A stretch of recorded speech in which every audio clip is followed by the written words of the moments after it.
Hello, everyone, and welcome. You're watching Eagle News America. I'm Anna Clee, coming to you from Las Vegas. Tonight, we have updates from several of our correspondents across North America, starting with Imelin Ramos in Washington, D.C. U.S. President Donald J. Trump signs executive orders to extend economic relief for Americans. Mayanne Manzano-Guerzon in Sicklerville, New Jersey. New Jersey Department of Health launches contact tracing dashboard. Myla Simbulan in Swarthmore, Pennsylvania. Pennsylvania continues efforts to expand COVID-19 testing availability. Elmarie Gonzalez in South Haven, Mississippi, reports about Mississippi governor issuing a statewide mask mandate and delaying the reopening of schools to mitigate virus spread. We also have Thomas Likeness in Edmonton, Alberta, Canada, reports about a top Alberta doctor warning that things won't change much when the COVID-19 vaccine is developed. Kathleen Cruz in Vancouver, British Columbia, will report about the Church of Christ in Canada donating thousands of bottles of vitamin C to communities in the Philippines. And for EBC Sports, Zarita Seise in Toronto reports about the Raptors starting strong as the NBA resumes season in the bubble. Plus, we get to meet a little boy in Diamond Bar, California, whose parents decided to create a very active role in his education. But first, an overview of how the world looks now. According to the Coronavirus Resource Center of Johns Hopkins University in Medicine, as of 3 p.m. Eastern Time Sunday, August 9, 2020, the number of cases of COVID-19 reported worldwide is now more than 19,800,000. This includes more than 5 million in the U.S. and more than 120,000 in Canada. Sadly, this virus has taken over 727,000 lives worldwide. This number includes more than 162,000 in the U.S. and more than 9,000 in Canada.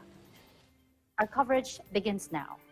The United States said Friday it was sending an immediate $15 million worth of food and medicine to help Lebanon after Beirut's massive port blast. The U.S. Agency for International Development said the aid to be transported through the U.S. military amounts to 3 months' worth of food for 50,000 people and 3 months' worth of medicine for 60,000 people. USAID said in a statement, in the nation stands with the people of Lebanon as they seek relief and accountability in this difficult time. The U.S. military made its first aid delivery on Thursday, which a C-17 plane flying in from Qatar with food, water, and medical supplies. The massive explosion Tuesday killed at least 149 people and also gutted Lebanon's largest grain storage, raising fears of a bread shortage in a country whose economy was already in free fall. U.S. aid said the assistance was in addition to $41.6 million that the United States has contributed to help Lebanon manage the COVID-19 crisis. We go to our live reports. President Donald J. Trump signs executive orders to extend economic relief for Americans.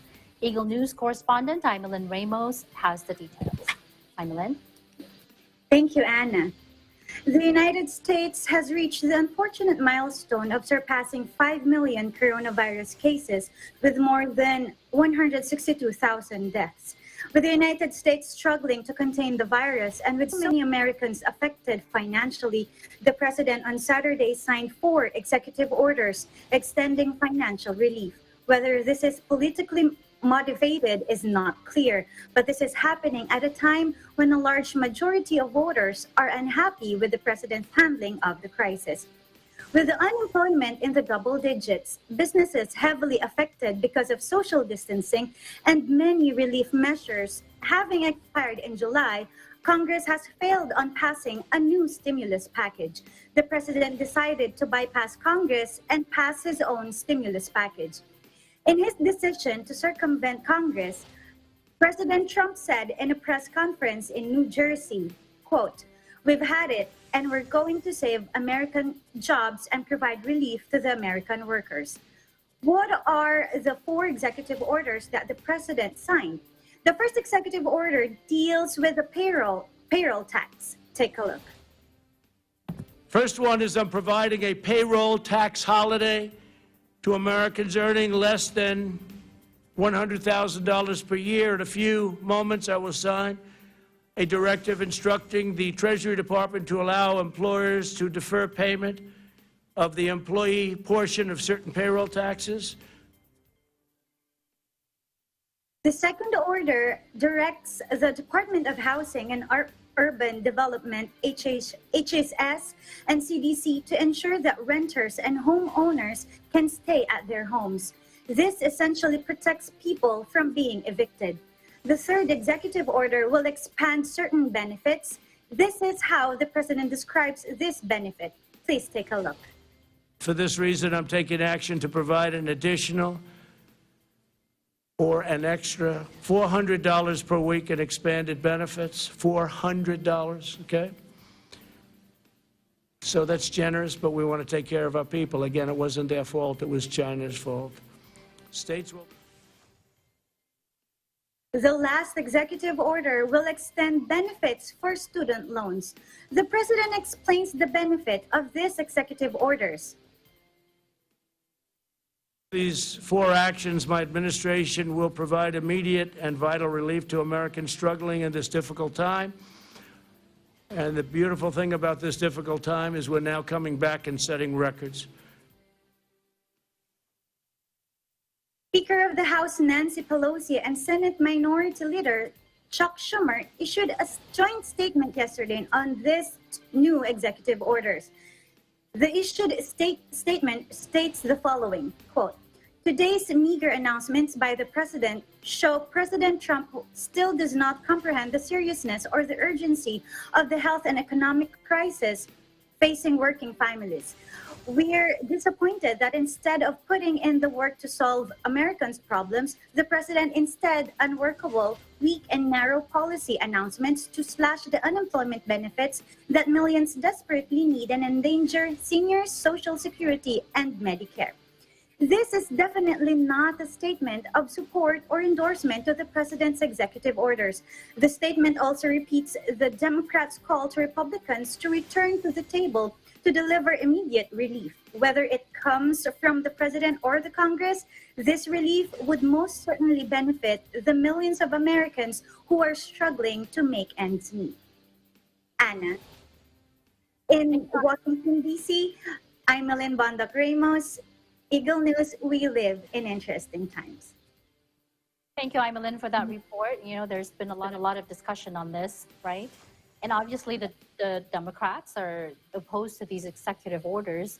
Although on the surface, it looks like these measures, you know, sound reasonable and could help the American people. What's the argument of the Democrats to these executive orders? Yes, Anna. The Democrats generally argue that these orders infringe on Congress' constitutional authority over the federal budget. But according to the press release of the Democratic leaders of Congress, they say that these orders will provide little real help to families. They gave an example. They said that the second order regarding evictions doesn't actually extend the eviction moratorium and provides no assistance to help pay the rent, which they argue would make their debt even higher. So yes, the Democrats are not a big fan of these measures taken by the President, and it still remains to be seen if any legal action will be taken by Congress. Anna. Thank you, Imelin. I'm sure we'll hear more about this as, you know, as it develops. So how are you doing over there in Washington, D.C.? So far here in Washington, D.C., we're doing great. The cases are plateauing. So there are really no high cases. So we're looking at a positive note here in Washington, D.C. Hope you're doing good there in Las Vegas, Anna. Yes, thank you, Imelin. That's good to hear. We're still showing some high cases here, but we're hoping to see some our numbers plateauing as well soon. So yeah. Well, continue to take care there with you and your family. Thank you for joining us tonight. Thank you, Anna. Be safe there. Thank you. When we come back, updates from our Eagle News correspondents. This is Eagle News America. Stay with us.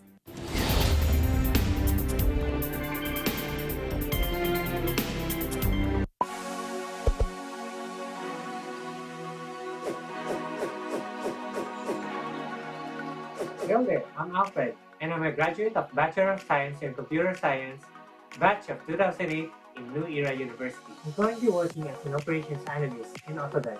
Hi, I'm Earl Escanio, and I graduated with Bachelor of Science major in Computer Science in 2010. I am a consultant at Trinity Consulting LLC. Hi, I'm Ivy Macapagal, Bachelor's of Computer Science graduate, year 2010. I'm currently working as a cybersecurity analyst in one of the largest telco here in New Zealand, Coast Park, NZ. I'm Jofran David Riego, a BS Computer Science graduate here in 2015. As a legal analyst, I am tasked to read U.S. cases, specifically civil torts cases. I am Melanie Rico Hermosa P., a Bachelor of Science in Computer Science graduate, year 2006. I'm currently a software quality assurance engineer at FBI Systems here in Maryland, United States. Hi, I'm Renzo Cruz. I'm a graduate of BS Computer Science, year 2012. I'm currently working abroad, and I'm working as a senior cybersecurity consultant who specializes in digital forensics and incident response. And I am part of a national security in one of the countries here in the Middle East. I am inviting everyone to study at New Era University. To legit, to great. Be brilliant in the new era. Study now at New Era University. Excellence, Discipline, Service to humanity.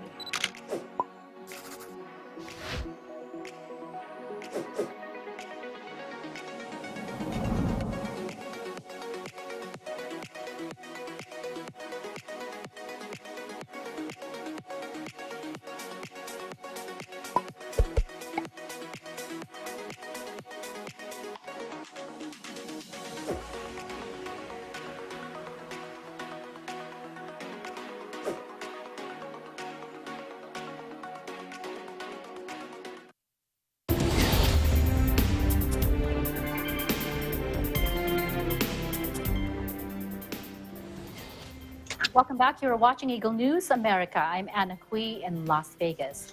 New Jersey Department of Health launches a contact tracing dashboard in Sicklerville. Mayan Manzana-Guerzon has the details. Mayan? Thank you, Anna. The New Jersey Department of Health today unveiled an online dashboard highlighting Jersey's contact tracing efforts throughout the state. Governor Phil Murphy said that the contact tracing dashboard will allow the public to monitor progress of the contact tracing efforts. The contact tracing dashboard, which will be updated on Fridays, provides information such as the percentage of cases successfully interviewed, those who provided contacts notified, and more. According to current data, 61% of cases were successfully followed up, and nearly half of all contacts were notified of their exposure. The state, working with the Rutgers School of Public Health and Public Consulting Group, is continuing to build a strong quality contact tracing program. ComCare, the state's uniform data reporting system, was introduced and launched statewide in early July. To date, 1,344 contact tracers are in the field, which includes existing local health department staff and Rutgers-trained contact tracers that have been deployed by the NJDOH. A total of 638 contact tracers have been hired through the Rutgers School of Public Health, and 349 of whom have already completed training and been deployed by NJDOH. The Rutgers School of Public Health is contracted to hire a total of 1,000 contact tracers. As the dashboard shows currently, the biggest reason why contact tracers have been unable to follow up on cases is because people have not answered the call. In addition, 45% of people who tested positive declined to share information on their close contacts. The Department of Health began a multimedia, multilingual statewide public awareness campaign this week to encourage people to get tested and to increase public's knowledge of what contact tracing is and the role it plays in preventing spread of the disease. Health Commissioner Judith Percy-Kelly said the success of their efforts depends on people, particularly young adults, answering the call from contact tracers and providing the information needed to stop the spread of COVID and protect those who come in contact with someone who has tested positive. If you are notified as being a close contact, quarantine for 14 days, monitor your symptoms, and get tested. If there are any doubts, the person called can request the name of anyone who calls and call their local health department to verify. If a resident suspects a call is a scam, they can report it to the New Jersey Division of Consumer Affairs at 973-504-6240. Meanwhile, here is today's statistical report of our New Jersey's COVID-19 cases. According to the Department of Health, New Jersey, we have reported 378 new positive cases today, bringing a statewide total of 184,773 New Jerseyans tested positive. Sadly, we have 5 new deaths, pushing the total to 14,021 fatalities. New Jersey remains on stage 2 of its road to recovery. In Sicklerville, New Jersey, May and Manzano Garzon, Eagle News, we live in interesting times. Back to you, Anna. Thank you, Mayan, for your report. Now, I'm wondering, does the dashboard also provide the number of contact tracers working in each particular area? As Anna, the dashboard also provides the number of contact tracers working in each county here in New Jersey. And as mentioned earlier, right now there are average of 15 contact tracers for every 100,000 residents. But the goal of the Department of Health of New Jersey is to increase to 30 contact tracers for every 100,000 residents. Anna? Yes, that's a lot of, a lot of efforts need to be spent for the contact tracers, even here. And we see that trend in every state. That's what they're concentrating on now. I'm wondering, how would you feel if you get a call from those from a contact tracer? Anna, I guess the least I could do is to participate and to provide information, because I know that it will not only help myself, but of course our neighbors and the entire community. So I would definitely take the call and be a responsible citizen of New Jersey.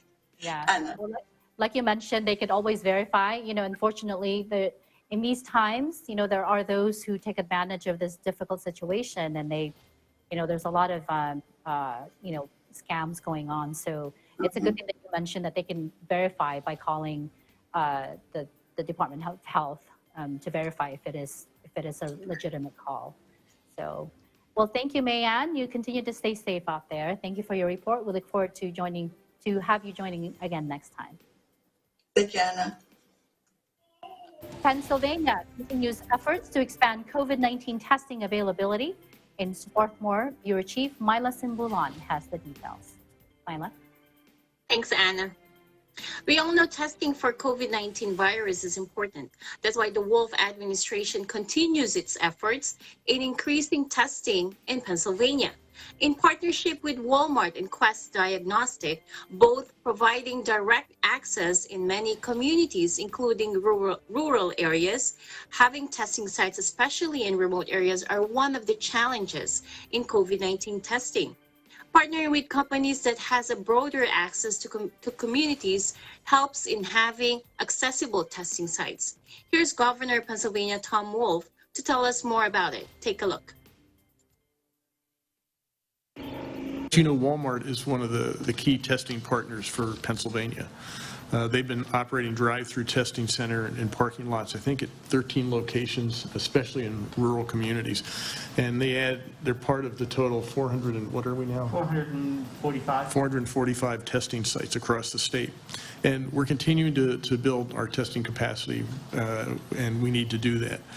Because we know that rapidly identifying and isolating people who have been affected with COVID-19 is a key part of reducing the spread of this deadly virus. Testing is key. And so partnerships like the one we've established with Walmart and with Quest Diagnostics has helped us expand testing into many communities across the Commonwealth. Again, the issue is not just how many tests you have the capacity to do, but it's how accessible those tests are, how easily people can get to them. 9 drive-through Walmart testing sites was launched on August 5th. These 9 new sites are in addition to existing Walmart drive-through sites in Clarion, State College, Newcastle, and Edinburgh. These new testing sites also feature contactless approach, where you have to perform swabbing while someone outside your car will guide you on how to do it properly. After swabbing, the test kit will be placed on a container near your car. Here's Jamie Riley, Walmart Regional Health and Wellness Director, to tell us more about these additional testing sites. Take a look. It's a patient-administered swab, self-swabbing assessment. And as of July 31st, across the United States, we've opened greater than 400 of these sites supported by Walmart. Specifically, as the governor mentioned, we have 13 active sites in the state of Pennsylvania, following the reopening of additional sites tomorrow. So with that, there is no out-of-pocket cost for those individuals being tested. The state is assuming the financial cost for the testing efforts. And with PA specifically, we are working with our lab partners at Quest Diagnostics. So Quest, through their portal, is involved with screening the patients based on CDC and HHS eligibility criteria for testing, as well as scheduling the appointments via their portal. So again, an appointment is required for testing.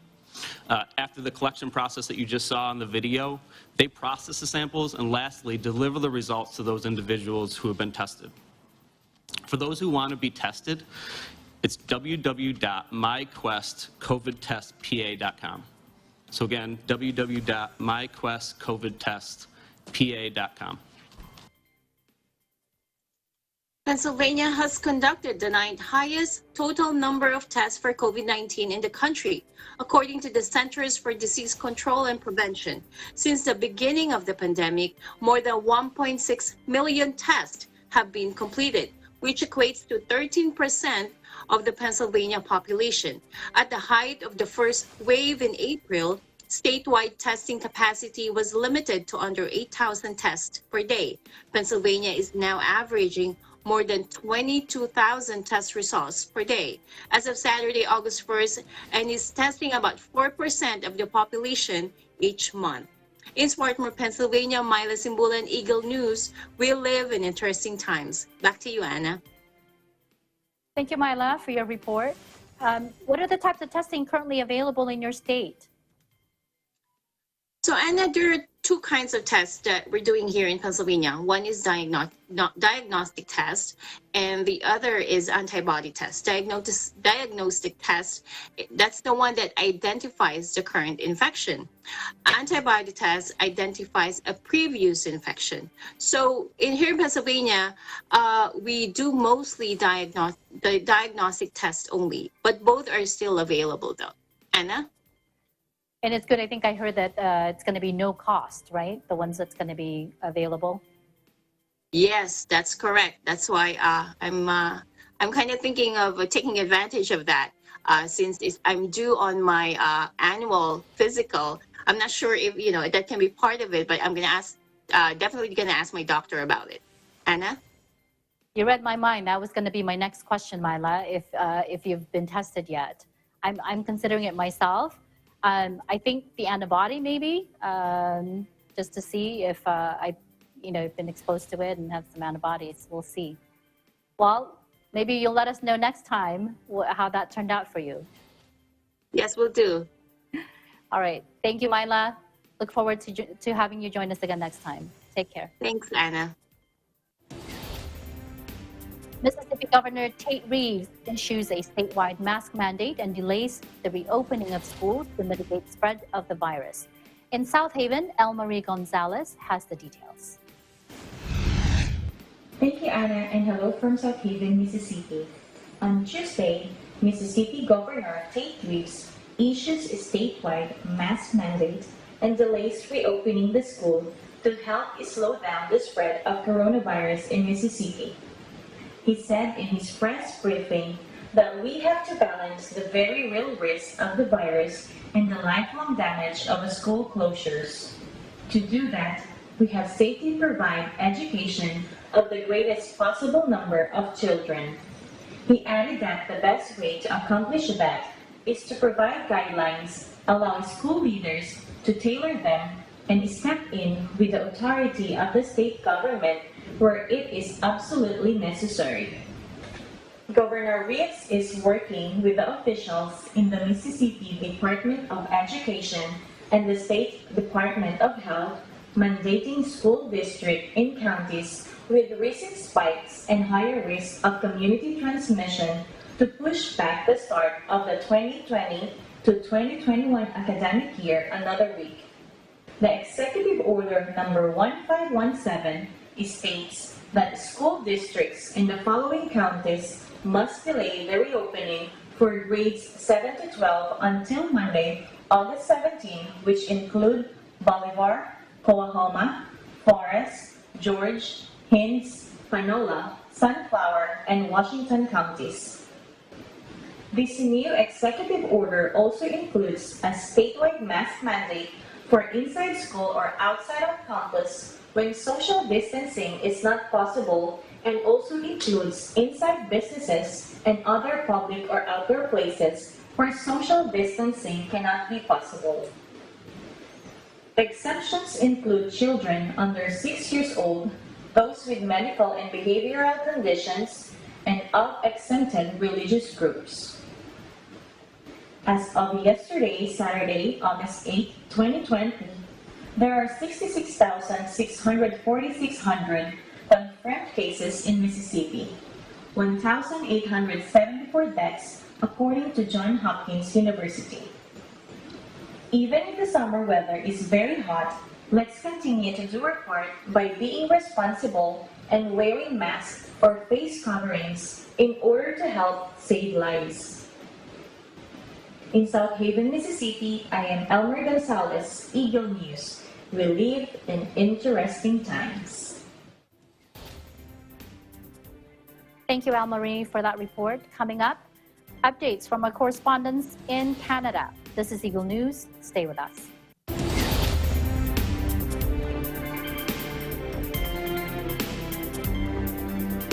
Hi, I'm Vina Morales. Abangan ang part 2 ng Tagisan ng Galing dito lang sa Net25.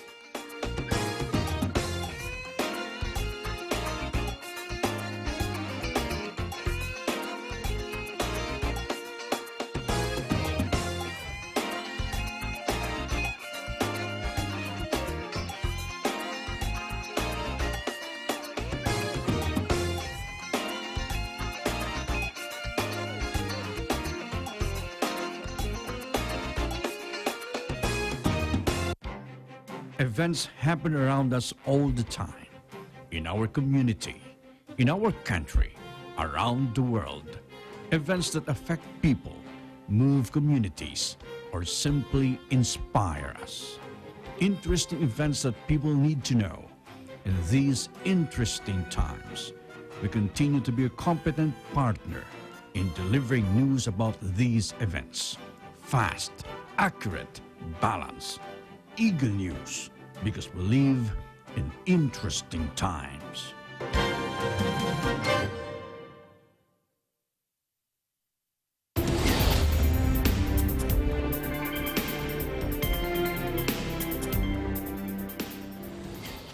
Welcome back. You are watching Eagle News America. I'm Anna Cui in Las Vegas.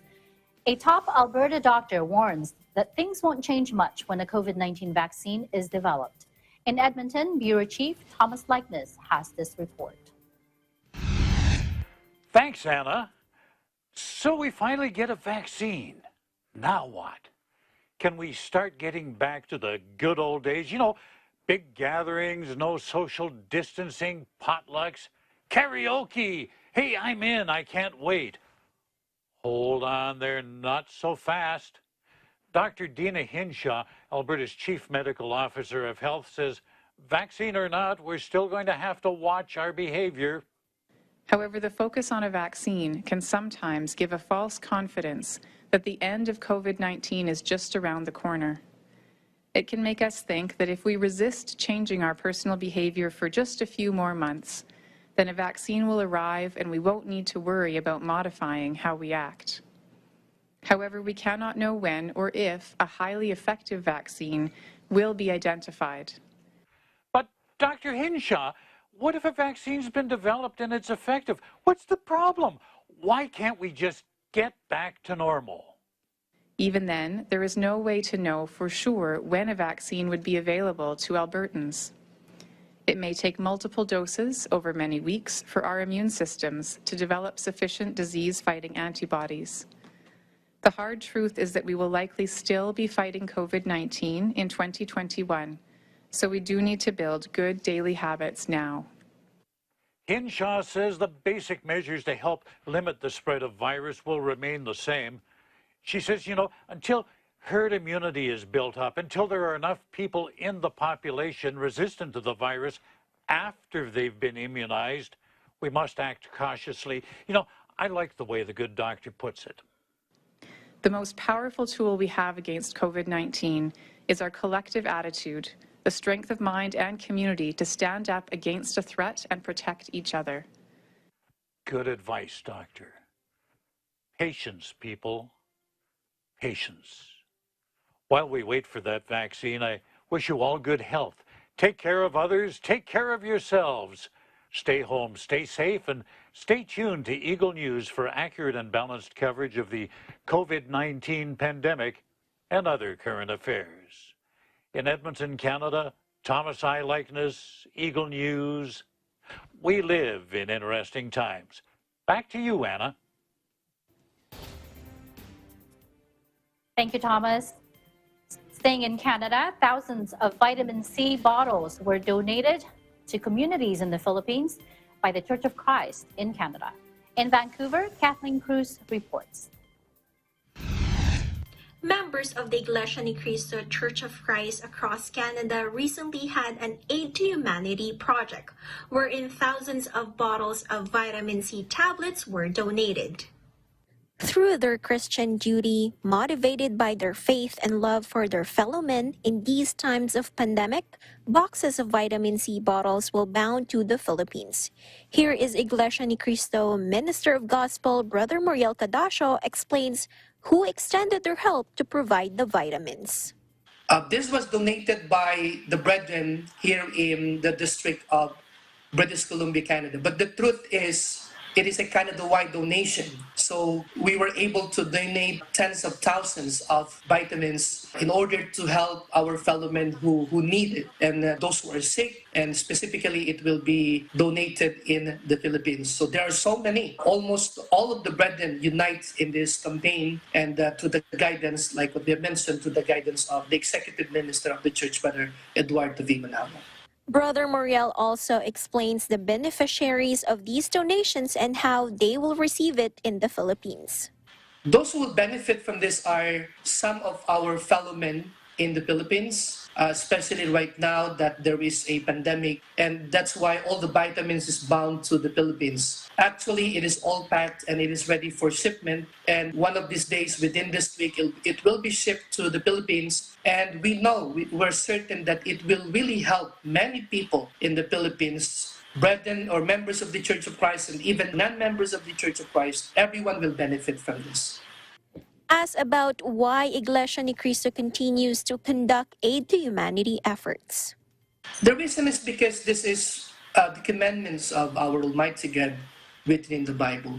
And as you observe, members of the Church of Christ, we always follow the teachings, the commandments of our God and of our Lord Jesus Christ written in the Holy Scriptures. That's why we donate, we conduct Aid to Humanity program inside the Church of Christ, helping those who are in need, helping those who are poor, helping those who cannot afford to, for example, the vitamin C. And we know that it will really help them. And this is part of our duty as members of the Church of Christ, as we firmly believe this is God's command written in the Holy Scriptures.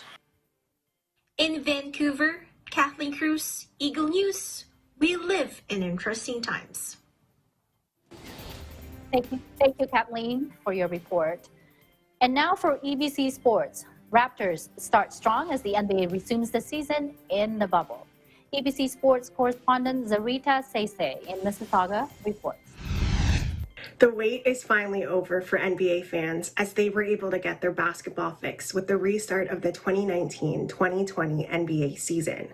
With most of the fans and media counting out the reigning NBA champions, the Toronto Raptors are well underway to defend their title. The Raptors started off their season by facing LeBron James and the Los Angeles Lakers in what may be a potential NBA Finals matchup. Despite what many had to say about this team coming into this season, Toronto showed that they are more than just a Kawhi Leonard-led team. Star of opening night was OG Anunoby, whose primary goal was to contain LeBron James, and that he did. Anunoby limited LeBron to just 20 points, which is below his season average of 25.7 points per game. Not only did he contribute on the defensive end, but Anunoby put up 23 points and shot 88% from the field, going perfect from the free throw line and beyond the arc.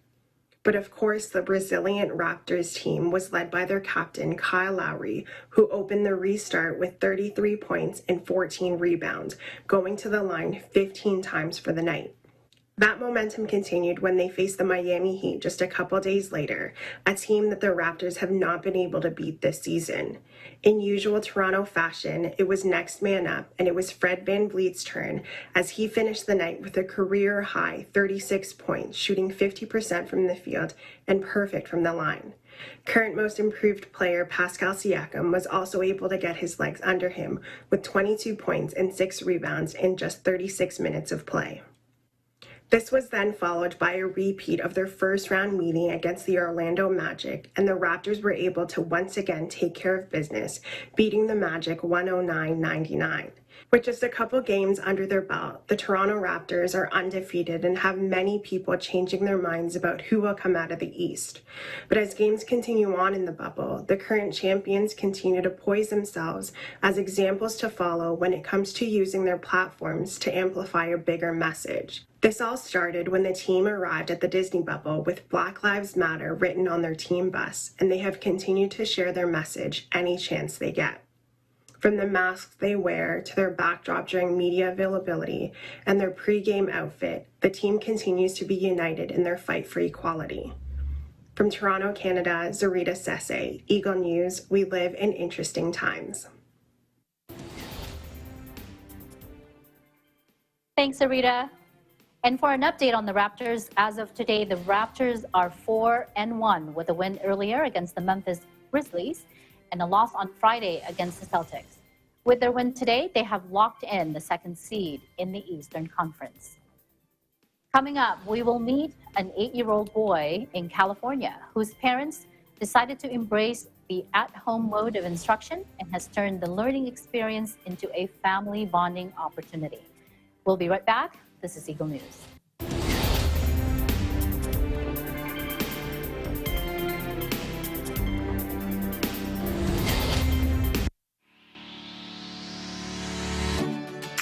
Mga kababayan, lalo na sa mga OFWs sa Middle East at North Africa, may good news kami para sa inyo. Mapapanood na ninyo ang Net25 at iba pang Filipino channels na hatid ng OSN sa presyong abot kaya.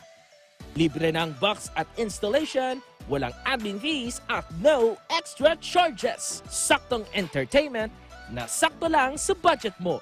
Bumisita na sa pinakamalapit na OSN store o dealer and subscribe now!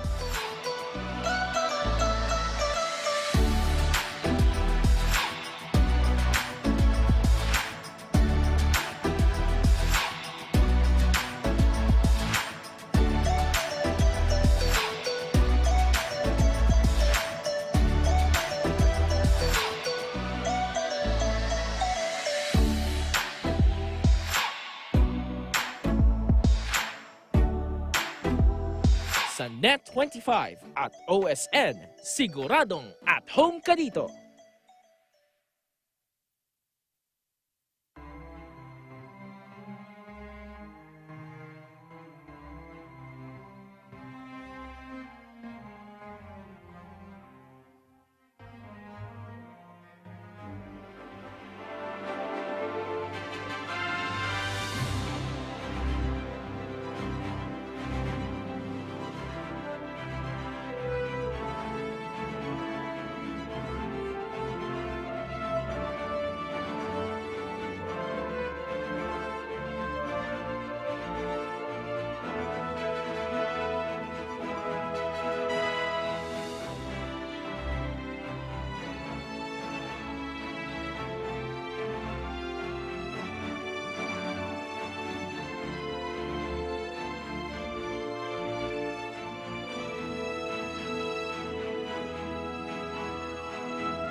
accurate and fair reporting.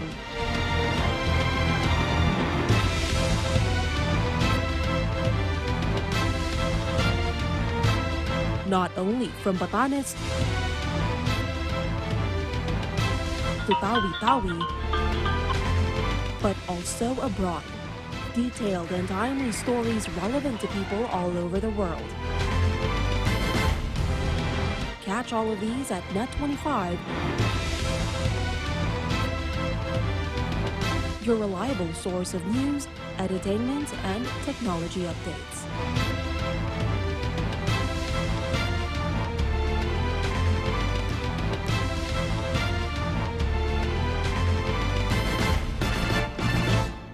Bukas na po ang auditions para sa Tagisan ng Galing Part 2.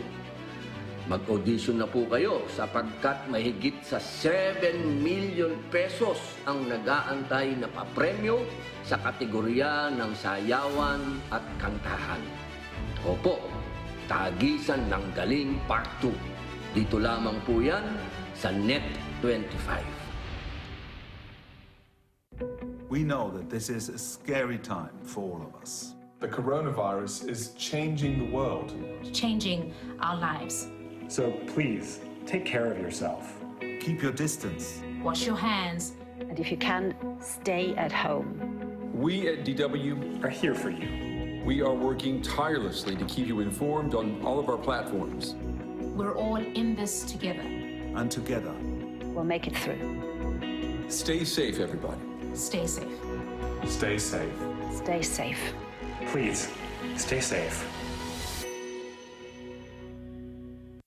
Hello, my name is Robin, and I'm 5 years old. My mom and dad said many people are getting sick. That is why we have to stay at home. That is why I cannot go to school. I cannot play outside, and I cannot even visit my friends. We can only go outside if we visit the doctor or if we need to buy some food. And when we get home, we have to wash our hands. While I'm at home, I do my homework, clean up my toys, help cooking our food, and help my parents with their work. Please stay home so we can all play together again. Bye!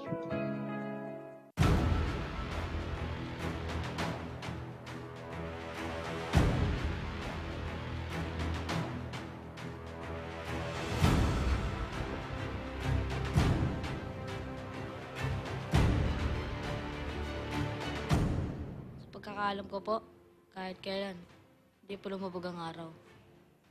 Ang mundo po ang tumatalikod sa araw, kaya po dumidilim.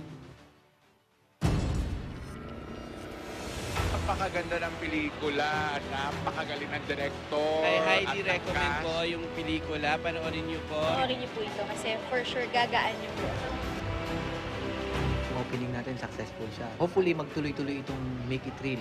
Taon-taon makapag-produce tayo ng mga bagong filmmakers na makakatulong natin sa mga susunod ng project ng EBC Films. Let's make it real! Sa lahat, nagpapasalamat po ako sa ating Panginoong Diyos. Alam po namin merong uuwing panalo pero wala pong uuwing talo.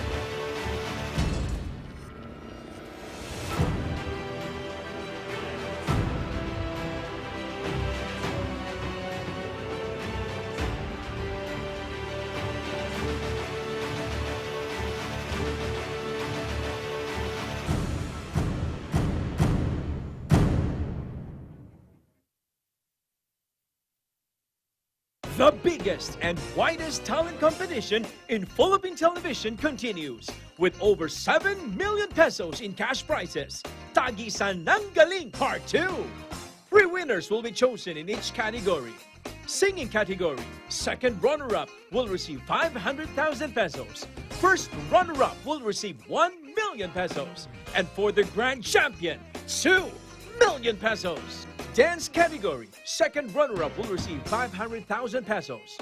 first runner-up will receive 1 million pesos. And for the grand champion, 2 million pesos. Audition now! Send your 3-minute performance video to tagisananggaling@gmail.com. For inquiries, call Nikki at 0977-651-9504 or 8784-7450, local 1363. Shane at 0995-880-8004 or 8784-7450, local 1415. Don't forget to like and follow Tagisan ng Galing's Facebook fan page. And subscribe to Tagisan ng Galing's YouTube channel for more announcements. Tagisan ng Galing Part 2 is presented by Eagle Broadcasting Corporation and Net25.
Welcome back. You are watching Eagle News America. I'm Anna Cui in Las Vegas. For a lot of families, the sudden shift of education from on-campus to virtual learning has caught them off guard. Some scrambling for ways to make homeschooling work. Today, we get to meet a couple in Diamond Bar, California, who took the challenge to heart, setting goals and making concrete ways to achieve them. Having an 8-year-old son who has just started exploring the world of learning is enough motivation for them to create space in their home that is nothing short of a dream classroom for many kids. Eva Basayahe has the story. 8-year-old Ethan William hasn't been at school for months. And despite the advantages of online distance learning, the semblance of a normal classroom is a setting any parent would want for their kids. Enter Billy and Ivy Fermin. Mom and Dad have modified parts of their home to make their son's learning as close to the real thing as possible. We put a schedule together. We said, okay, what does he need? What is going to serve him best? How will whatever we do benefit Ethan? And then from there, we made a list.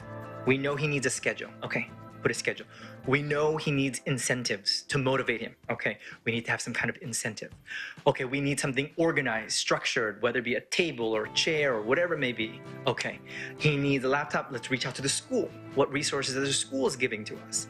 And then from there, when you create that list and that plan together, then at least you're on the same page. There has to be a balance where, we have to work out our schedules even the day before. He's like, I have meetings during this time. Can you come down? So it's really finding that balance and working together to work through that. During lunch, I do have that opportunity to have lunch with them. I'm the one who prepares the lunch. So it's really, every day is different and we just have to tag team and find that balance together. We put up, the different discipline chart, which is called the clip up, clip down chart.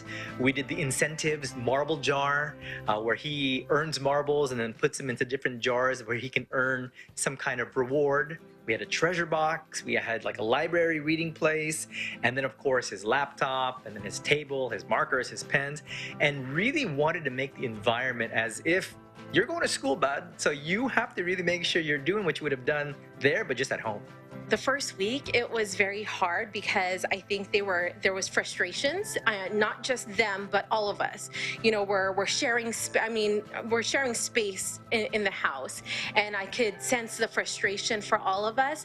But I think, again, over time, it's built that relationship to only be stronger. And so we've learned patience of how to work with him, not just as a father-son, but I was able to see them, you know, as, you know, the teacher to a student. He is all about his marble jars right now.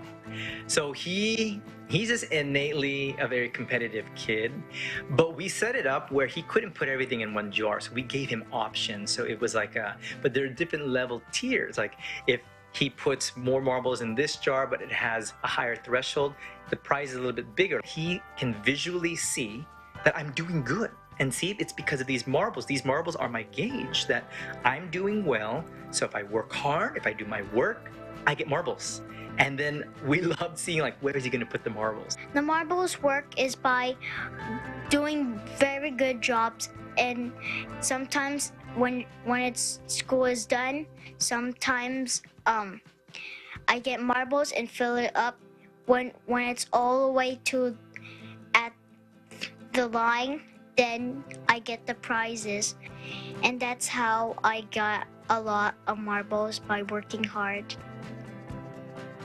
Once the intrinsic value of marbles was fully explained, Ethan continued further to describe his father's teaching style and what his family meant to him.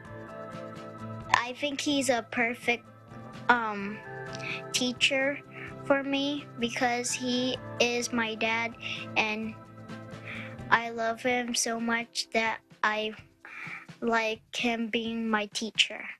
I like with my family most than school. Sometimes I like school more than family, but family is more important to me. I think there's always a silver lining. I'm a firm believer in that. Everything happens for a reason. And I think it was, you know, one, it just helps us to realize what's most important in life. You sometimes go through your day, work, school, you're so busy, and you just go through your day and go through your schedule. But you really were, this pandemic, you were able to stop and think, you know, what's important? And you're able to, wow, it's family. 10 minus 9 is this one. Okay, and? Nice. So what's the answer? 11. Why is 11 so special? Because it's your 11th anniversary. Happy anniversary, Mom and Dad. Oh, thank you, buddy. No, you said if I told you wouldn't kiss me so much. Thanks to the support of his parents, Ethan William looks to be ready to start the new school year as a seasoned third grade distance learner. In Diamond Bar, California, Eva Basayahe, Eagle News, we live in interesting times. That's a really nice story. I mean, those parents really took that time. This is a really good story to share with all of the parents out there watching. I know not everybody will be as motivated as Billy and Ivy, but wow, amazing that they were able to do all that for their 8-year-old son. So, speaking of elementary school, I wanted to know, with our team here, who's here with us, what are your best moments from elementary school? We're gonna start with Mayanne. Okay, Anna. Well, elementary years are like so far. Well, first of all, but I'll try to remember. Well, I guess one of my favorite memories back in elementary days were our lunch breaks, because I would walk to the municipal hall with my friends, where one of my friends' mom had a small eatery business. So needless to say, since the eatery was owned by my friend's mom, I would get more portions and sometimes wouldn't even let me pay. And since I didn't pay for the lunch, I would save my lunch money and buy ice cream, knickknacks, little notebooks, and some other like stuff that are like sold in front of my elementary school. So those are my memorable moments in elementary. That's why Anna, that's why watching that feature earlier, I feel bad somehow for those kids that don't get to experience these memories that we're sharing right now. But at the same time, I'm really proud of those parents also, and I'm really inspired by the future that if I have a kid who's going to school, I would definitely do the same and really try my best to make him experience as if he's in an actual setup. So yes, Anna. Yes, I mean, that was really So amazing. what's your favorite lunch, Mia? My lunch would always be, it's either fish, because I really like fried fish. I would get, of course, 1 cup of rice, fish, or I think I would get like tosilog. You remember those tocino with eggs? Like breakfast, anything. Tapsilog. Well, your parents didn't catch on that you weren't really needing your lunch money, right? No. To buy all these things. Well, thanks for sharing that. We may come back to you, Mayan, so stay tuned right there. Now, what about you, Myla? Tell us about your fond memories of elementary school. So one thing, I know it's been a while, right? It's been years. So one of the things that I remember when I was in elementary are those notebooks. Those really the prettiest notebook that we can find that has the smell of a sweet candy.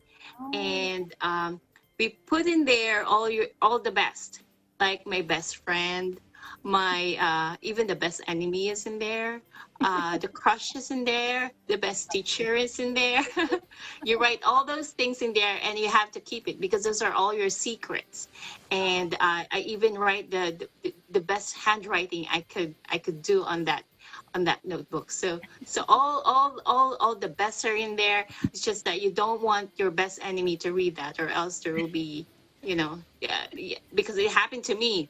My she was sitting beside me, and I put her name as my best enemy, and she found that she was able to read it, and then she told my teacher about it, and there you go. I was I did a moment with my teacher and explain to her what happened, and one of those things. No. But yes, I know. That's why we don't keep diary. Yeah, exactly. That's why. Like a diary. That's horrifying. At least it wasn't somebody that you had a crush on, right? I know. Yeah, that would be horrifying. Yeah. Well, thanks for sharing, Myla. We'll come back to you. What about Aimelin? Hi, Anna. Well, I just want to commend the feature earlier because my eldest son's name is Ethan too. And I relate much with that feature. I'm at a phase where I'm trying to teach Ethan because he's 4, he's turning 5 December. And I honestly am having a hard time teaching him. It's really hard. Well, growing up too, Anna, what's consistent in our family is moving from place to place after a year or a couple of years because of the nature of my dad's work. So I didn't have a consistent school in elementary. I've been to 4 different schools, so I was never able to keep friends. And as bad as it sounds, I couldn't remember the names of my teachers and my classmates. I don't have memories. I couldn't remember even their faces. I'm so bad at it. Well, how did you make the best of it? How did you make you probably learned how to make friends easily then, right? Yes. I think that's what I learned from moving. It's adjusting. I can easily adjust to whatever situation I encounter. Yeah. And yeah, because at an early age, kids at that age, they're very resilient. They just kind of go and they learn fast, and they don't. They're not shy. Well, for the most part, they're not shy. Yeah, for the most part, I was a shy growing. We'll connect with our bureau chief from the Los Angeles bureau, Eva, and maybe she can connect you with those parents to get some tips. I know. I have to call them up. Yes, I think to just learn one thing from what they were doing. I mean, I couldn't keep up, but they were doing. They had set up several systems. The reward system and the schedule. I think if we just to pick up one thing, that would be good to apply to those who have elementary school kids. Yes. I just hope I can be as organized as them, though. We'll adapt it to what we're capable of, right? Yeah. For those of you parents who are watching too, I mean, don't feel bad if you're not that, as organized as Billy and Ivy. I mean, that's the best that I've seen. I've talked to many parents who are homeschooling their kids, and they're trying different things. But those, Billy and Ivy are really doing an awesome job. So, well, for me, if I were to share my elementary school, it's been a long time, but I do remember when I was in kindergarten. I mean, I can think back that far. I had a hard time. This is one of my fondest memories. I had a hard time, and I grew up in the Philippines. So I went to school in the Philippines. For whatever reason, I had a hard time writing the letter A in cursive, and this is during the time when they teach you cursive. I just don't know why. I couldn't do it, and I would cry. And at that time, during those days, you had your family right outside the classroom, watching. So my cousin, one of my older cousins would come in and would help me write the letter A. I don't know what was wrong with the letter A, but my name is Anna, so Anna Maria. I had a lot of letters in my name. But anyway, that was one of my fondest memories because she was very patient with me, and I was able to learn it eventually and able to learn my name. So, but so what other fun memories from elementary school? Mayan, I told you I was coming back to you. What can you tell? I really enjoyed my art projects back in the day because I just love drawing. I remember even my sister would ask me to draw her homeworks because I really enjoyed drawing and doing all my artworks and drawing and painting. And also I remember since in part of my elementary days we had a subject where we would plant like vegetables. I really enjoyed those too. I think like the not so academic side, I enjoyed those the same time, but it's like taking a break when you do those artsy things and then planting and going outside the four corners of the classroom. So yes, they're one of the best enjoyed days in elementary, Anna. That was the thing, right? We had a balance, that it's not always about learning the academics and what about Aimee? I'm curious because I think you grew up in the Philippines.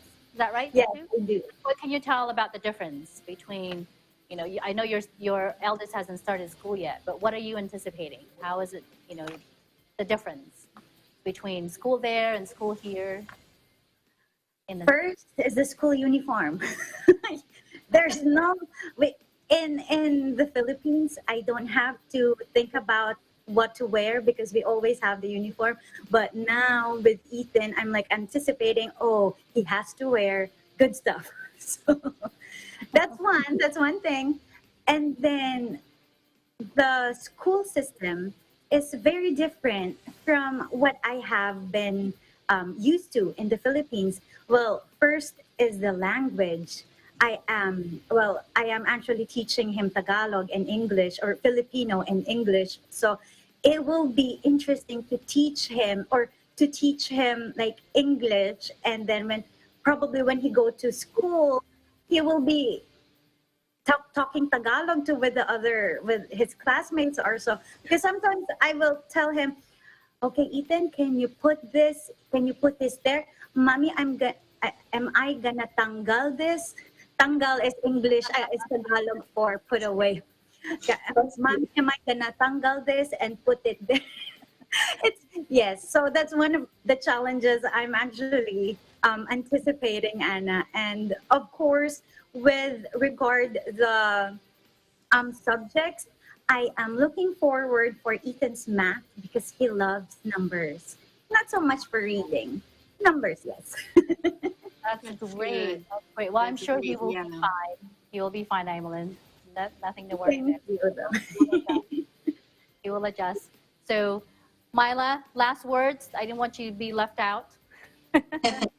Yes. Oh, so one of the things I remember also that I've been telling my kids is because when I was I'm in a public school when I was in elementary.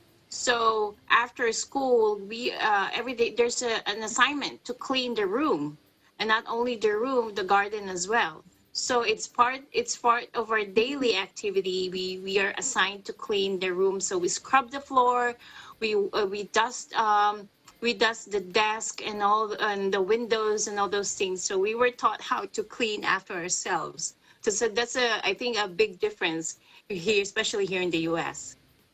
I agree. That would not be a bad thing to include in their curriculum in the elementary. Exactly. Yeah, I agree. Well, thank you so much, ladies. I'm Ellen, Mayanne, and Myla for joining us in this banter for this subject. And we'll see you again next time. And Thank you, ladies. Thank you.